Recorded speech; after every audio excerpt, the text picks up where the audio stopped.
전개 방식을 파악하는 문제. 내용뿐만이 아니라 형식을 읽어야 된대요. 이게 제가 제일 강조한 거거든요. 형식을 읽어주면 무슨 내용이 나올지 예상을 할 수가 있고, 예상하면서 읽으면 내 예상대로 나왔을 때 야호 하면서 기분도 좋아질 것이다. 여기 문제 잠깐 볼게요. 윗글의 내용 전개 방식은 이런 문제, 비문학 지문 나오면 첫 번째 문제. 그렇죠?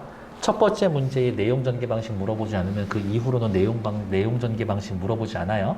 그럼 첫 번째 문제에 나올 수 있는 애들은 뭐 있어? 내용 전개 방식. 맞냐 틀리냐. 요거 둘 중에 하나예요. 그러니까 확인하시면 되고, 내용 전개 방식을 물어보는 문제는 다 필요 없어. 뭐냐? 중심 화제가 무엇인지 찾고 걔를 어떻게 설명하고 있습니까? 요거에 대한 답을 찾아서 내가 쓰면 됩니다. 맞는 거 찾으면 됩니다. 여기 서술 방식, 전개 방식에 대해서 아는 것은 틀린 거 물어보는데요. 이거 서술 방식은 틀린 거 물어보는 문제가 그렇게 많지는 않아요. 이렇게. 그래서 일단은 이렇게 내가 먼저 말을 만드는 거, 일단 맞는 거 물어볼 것이다 라고 예상은 하자고. 됐고, 81페이지 뭐 쭉쭉쭉 얘도 읽어보시면 될 것 같고요. 그 다음 82페이지 확인을 해볼게요. 예문으로 원리를 파악해 봅니다. 요 섬이 하나 있어요. 예를 들어서 참외, 뜬금없이 참외라고 할까? 참외가 곳곳에서 많이 자라. 이렇게. 근데 어떤 개체군은 여기에서 살고 어떤 개체군은 여기에서 살아. 나름대로 참외 이 동네에서 먹으면 돼. 이 동네에서 참외 먹으면 돼. 그러니까 요 물이랑 이 물이랑 싸울 일이 있나? 딱히 싸울 일이 없죠. 그러니까 먹이를 먹는데 부족하지가 않아. 그러니까 태어난 대로 계속 비슷비슷한 애들이 그냥 똑같은 애들이 계속 세대를 거쳐가면서 태어나요. 근데 문제는 이런 상황이지. 섬이 있는데 참외 먹는 애들이 이렇게 살아. 또 참외 먹는 애들이 이런 식으로 살고 있어. 어때요? 여기가 겹치지. 그러니까 참외 말고 뭔가 딴 거 먹어줘야 되거든. 그러니까 여기 겹쳐 있는 애들은 형질이 변환이 된다고. 참외 종류, 예를 들어서 노란색 참외만 먹는 애들이었는데 파란색 참외를 먹는 애들이 나타난다던가, 아니면 참외 말고 다른 걸 먹는 애들이 나타난다던가, 이런 상황이 될 수가 있죠. 극단적인 경우에는 1번 그룹이랑 2번 그룹이랑 싸워서 1번 그룹이 아예 멸종하고 2번 그룹만 남으면 차라리 그게 속편할 수도 있긴 있어. 그쵸? 근데 자연은 그렇게 살벌하고 무식하지 않더라 라는 것들. 쥐를 먹어. 여우야. 쥐 먹는 여우들이 여기도 살고, 또 여우인데 뭐 종이 조금 다른 여우가 이렇게 살아. 그러면 어떻게? 둘 중에 하나가 죽던가, 쥐 말고 뱀 먹던가, 뭐 햄스터 먹던가 그래야 되겠지. 아니면 이럴 수도 있어. 너는 땅에서만 사는 쥐 먹어. 나는 나무에서 사는 쥐 먹을게. 이럴 수도 있지. 그리고 넌 밤에만 사냥해서 먹어. 나는 낮에 먹을게. 이런 식으로 합의를 볼 수도 있다더라. 그 이야기를 해줄 거예요. 시작해 봅시다. 어떤 환경에서 개체의 종이 차지하는 위치를 생태적 지위라고 하는데 단어 뜻 설명했잖아요. 생태적 지위는 서식, 장소, 먹이, 사슬 등 생태적 환경에 의해 형성되는 지위다. 예를 들어서 예시 쓰지 마세요. 열대 지역의 나무 도마뱀의 생태적 지위는 견딜 수 있는 온도, 범위, 나뭇가지 크기, 먹이가 되는 곤충 등 많은 요소에 의해 생태적 지위가 결정이 된다. 많은 요소에 의해 생태적 지위가 결정이 된다. 생태적으로 지위가 유사한 종들이 지리적으로 멀리 떨어져 있으면 이소성 개체군이라고 하고 단어 뜻 설명했으니까요. 반대로 동일한 지역에서 살고 있으면 동소성 개체군이라고 한다. 느낌이 오지 않니? 이소성 개체군은 어쩌고 저쩌고, 동소성 개체군은 어쩌고 저쩌고, 이제 또 따로따로 설명해 주겠지. 먼저 이소성 개체군은 근데 실제 저는 문제 풀 때요, 이소성, 동소성 따로따로 설명해 주겠지라고 하고, 두 번째 단락에 이소성 나오면 오케이, 땡큐 해놓고, 다음 단락에 동소성 개체구는 이라고 해서 말이 나오는지 찾아봐요. 그럼 여기 세 번째 단락 나오죠. 근데 이소성 개체구는 요만큼 설명하고 끝이야. 근데 이 뒤로는 계속 동소성 이야기를 하고 이소성 조금 이야기하고 또 대충 읽다 보니까 동소성 조금 이야기를 하고 어쩌고 저쩌고 현재 생태계에서 어쩌고 저쩌고 뭐뭐라고 할 수 있다라는 말을 보면 아, 다섯 번째 단락은 지금까지 왔었던 이야기들 요약 정리해 줄 건가 보다 이런 느낌. 그리고 이 아저씨는 이 글을 쓴 사람은 이소성 개체군 얘기보다 동소성 개체군에 대해서 얘기를 좀 더 많이 하려고 하나 보다. 사실적 이해를 물어보는 문제라면 틀린 답이 동소성 개체군 쪽에서 답이 틀린 답이 나올 거다. 이렇게 예상해 보는 거지. 항상 맞지는 않아요, 저도. 이소성 개체군의 경우는 지리적으로 격리되어 있어 딴 동네 살기 때문에 자원을 둘러싼 종들 간의 경쟁이 없다. 싸울 일이 없어. 평화로워요. 동소성 개체군은 그럼 어떤 일이 벌어질까? 그러네. 여기에서 또 바로 나오죠. 동소성 개체군. 어떠한 일이 발생을 할까? 생태학자 가우스는 뭐라 이야기했습니다. 인용. 원생동물 아우렐리아와 카우타툼에 대한 실험으로 종간 경쟁의 결과를 조사했다. 각각 배양했을 때는 각각 배양한다라는 거는 무슨 말이야?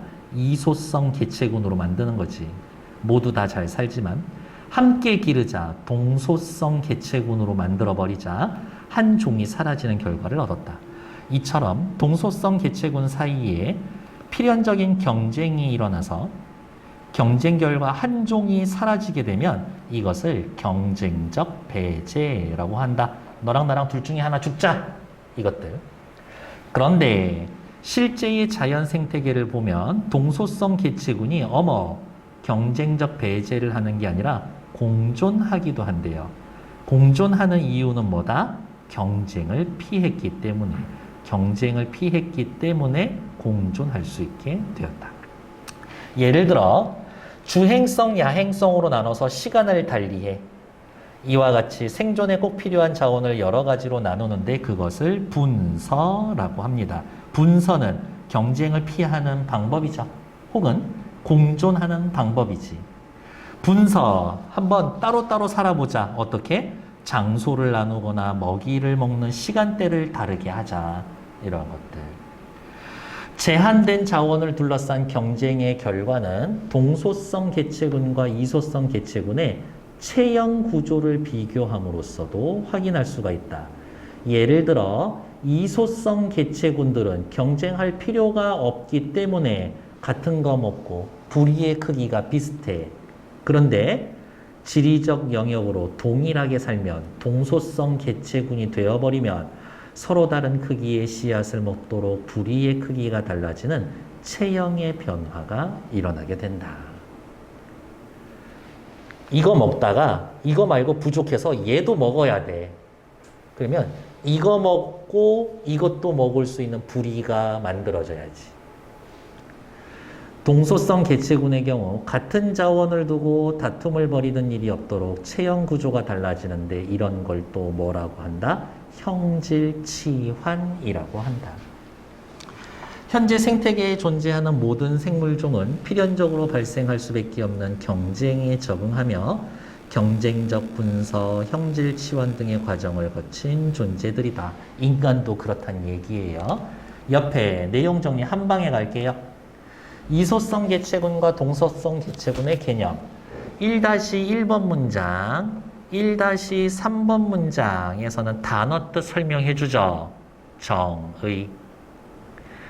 1-2번 문장은 예를 들었으니까요. 예시. 두 번째 단락. 2-2번 문장에서는 어떤 일이 발생할까 물어보고 대답하고 문답의 전개 방식으로 내용을 강조합니다. 권위 있는 학자의 연구 결과를 제시합니다. 5. 동소성 개체군이 종간 경쟁에 적응하는 유형 분서. 3-2는 3-1을 분석하기 위해서 3-2도 역시 예를 들어 뭐 했어요? 예시의 방법으로 전개를 하고 있다. 동소성 개체군이 종간 경쟁에 적응하는 유형. 세 번째, 형질 치환, 부리 모양을 바꿔 인과와 예시의 전개 방식을 통해 동소성 개체군과 이소성 개체군의 체형 구조의 차이를 밝히고 있다. 얘네들의 체형 구조의 차이를 밝히고 있는 건 맞죠. 근데 인과와 예시라기보다는 뭐 대조지, 대조. 인과도 있긴 있지만 예시라기보다 대조. 그래서 X. 꼭 틀린 것 같진 않지만 5번째 단락은 이런 식으로 종간 경쟁을 해왔습니다. 이야기 됐죠. 83페이지 윗글에 대한 설명으로 적절하지 않은 것은 예시 있어요? 있어요. 용어의 개념 밝히면서 정의, 단어 뜻 설명하죠. 질문을 던지는 형식, 문답 있어요. 권위자의 주장을 인용하여 오케이. 통념의 오류를 지적한다. 무슨 말이야? 니들 이렇게 생각하지? 그거 아니거든? 그 얘기는 없네. 답은 4번.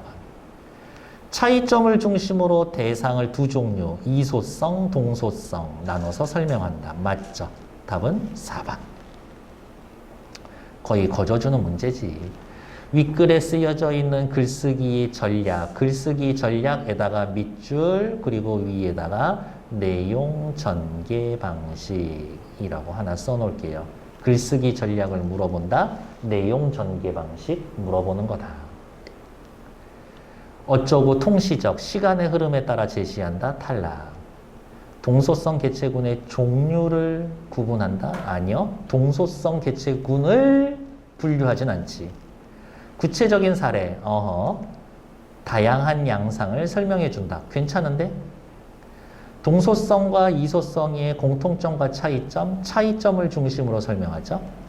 종간 경쟁에 일어나는 원인은 뭔데? 같은 동네에서 사는 거 그거 하나밖에 없는데 서로 비교한다? 그 얘기 아니죠? 답은 3번. 다음 페이지. 2학기 때 학교 계속 가죠, 이제.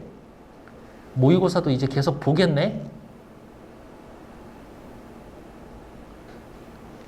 그때는 모의고사 시험범위죠? 미리미리 볼 때마다 정리할 거예요. 여기에 나와 있는 음악 문제 숙제. 왜? 86페이지 행정상 손해정보 행정쟁송 얘도 숙제. 숙제가 너무 적으면 안 돼. 됐고요. 조금